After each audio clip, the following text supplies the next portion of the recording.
Hello everyone, and welcome. I'm excited to have you here today. We're going to discuss key strategies to prevent escalation and conflict. The focus will be on avoiding a US-Israel versus Iran war. In this presentation, we'll explore the challenges and potential solutions to maintain stability in this complex region. So let's get started and see how we can work toward peace and security together. When we look at the history of nuclear diplomacy, one thing that stands out is a long-standing period of distrust, decades in which both sides have struggled to trust each other's intentions. This deeply rooted suspicion has made negotiations incredibly difficult. Alongside that, we've seen repeated failures in nuclear diplomacy efforts, where agreements or talks haven't resulted in lasting solutions or reductions in tensions. These failures often feed into a cycle of frustration and skepticism. Another key point is the mutual security fears that both sides harbor. Each side worries that the other's nuclear capabilities could threaten their own security, prompting an arms race that only increases tensions further. At the core of these issues, we find the root problem, this fundamental mistrust and insecurity that underpins the ongoing conflict. Understanding these elements is crucial because they form the foundation of the larger challenges we're discussing today. They show us why diplomacy has been so difficult and why addressing the root problem is essential for any meaningful progress. Let's take a closer look at some of the key factors driving unrest, starting with large-scale strikes. These strikes are not just isolated events.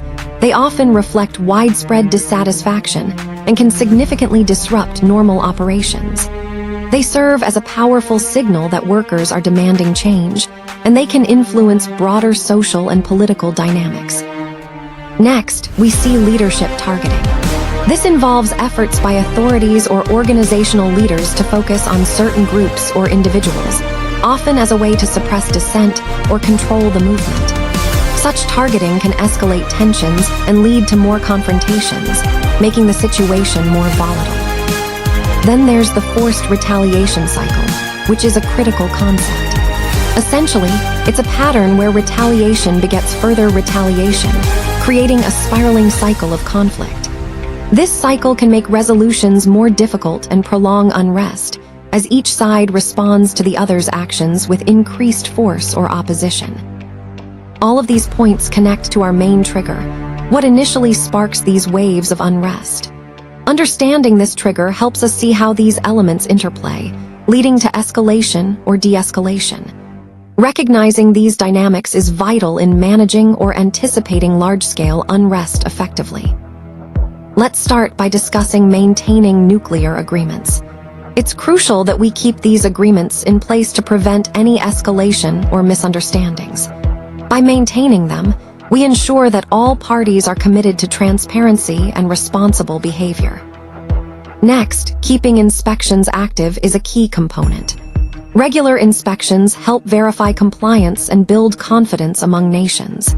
They serve as a tangible way to ensure that commitments are being honored and that no illicit activities are taking place. Building gradual trust is the third point. Trust doesn't happen overnight, especially in sensitive areas like nuclear security. It takes consistent effort, transparency, and cooperation over time. Small steps, like open communication and verifying commitments, help lay the foundation for stronger relationships. All of these strategies, maintaining agreements, active inspections, and building trust, are interconnected. They form the core of our prevention strategy, helping us address potential issues before they escalate into bigger problems. This approach is essential for long-term stability and security in the region. Let's talk about prevention strategy 2, avoiding maximum pressure without an exit. The key idea here is that applying pressure through sanctions can be effective, but only if it's balanced carefully. We don't want to push situations to a point where there's no way out or no room for negotiation. Instead, we should combine sanctions with positive incentives. This means offering rewards or benefits when progress is made, encouraging cooperation rather than just punishing noncompliance. This balanced approach can motivate change more effectively than pressure alone. Throughout our overall strategy, this concept reminds us that fostering dialogue and cooperation is often more sustainable than simply escalating pressure. It's about creating a pathway that leads to constructive engagement, not dead ends. So, by combining the right mix of pressure and incentives, we aim to promote compliance while maintaining open channels for resolution. Let's talk about avoiding a regime change strategy. This approach is crucial because pursuing regime change often carries a high risk of escalation. It can quickly spiral into broader conflicts, making the situation even more unstable. Additionally, there's rarely a quick victory in these scenarios, which means prolonged engagement and uncertainty. Instead, our prevention strategy, which is strategy 3, focuses on measures that can help us manage conflicts without resorting to regime change. By understanding these risks, we can better navigate complex situations and work towards stability and peace. Now, let's move on to prevention strategy 4, use back-channel diplomacy. This approach involves engaging in quiet negotiations behind the scenes, rather than through public or formal channels. By doing so, we can create a more open and honest environment where sensitive issues can be discussed without the pressure of public scrutiny. It's a way to build trust and find common ground more effectively. The key benefit here is that back-channel diplomacy helps prevent miscalculation, those costly misunderstandings or assumptions that can escalate tensions unexpectedly. When we communicate discreetly, we reduce the risk of misinterpretation and keep tensions from spiraling out of control. Overall, this strategy is about creating a safer space for dialogue, which is essential for maintaining peace and stability in complex situations. It ties into our broader theme of proactive prevention, finding ways to address conflicts before they escalate into crises. Now, let's move on to prevention strategy 5. One of the key ideas here is controlling regional proxies. By managing and influencing these local actors, we can help prevent conflicts from escalating beyond their borders.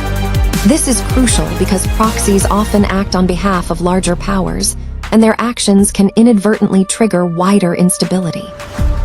Next, we focus on limiting the spread of conflict. This means implementing measures to contain disputes within specific areas, preventing them from spilling over into neighboring regions or countries. Doing so helps us maintain regional stability and avoids escalation into broader confrontations. Finally, we aim to prevent multi-front war. This is about strategic deterrence and diplomatic efforts to ensure that no nation feels compelled or confident to fight on multiple fronts simultaneously. By doing so, we reduce the risk of conflicts spiraling out of control and maintain a balance of power that favors peace. All these points tie back to our overall goal of proactive conflict prevention, addressing issues early, managing influences, and controlling escalation to maintain stability and peace in the region. Let's take a closer look at some of the underlying factors that made this conflict so difficult to avoid. First, there's the security dilemma.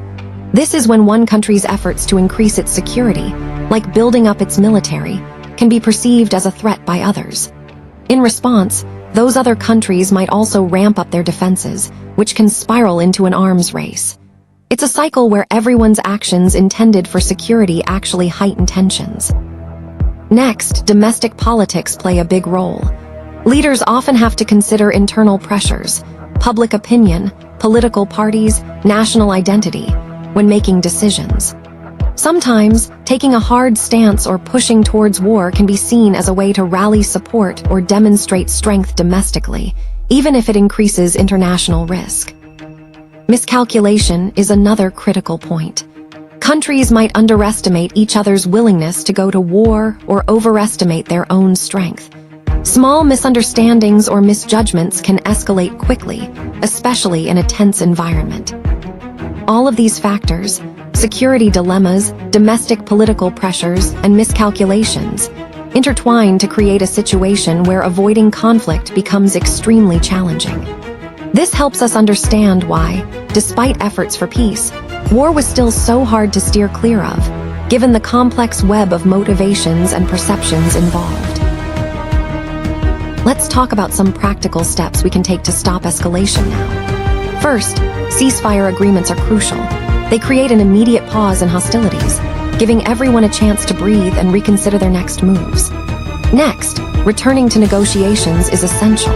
Open dialogue helps address underlying issues and find common ground.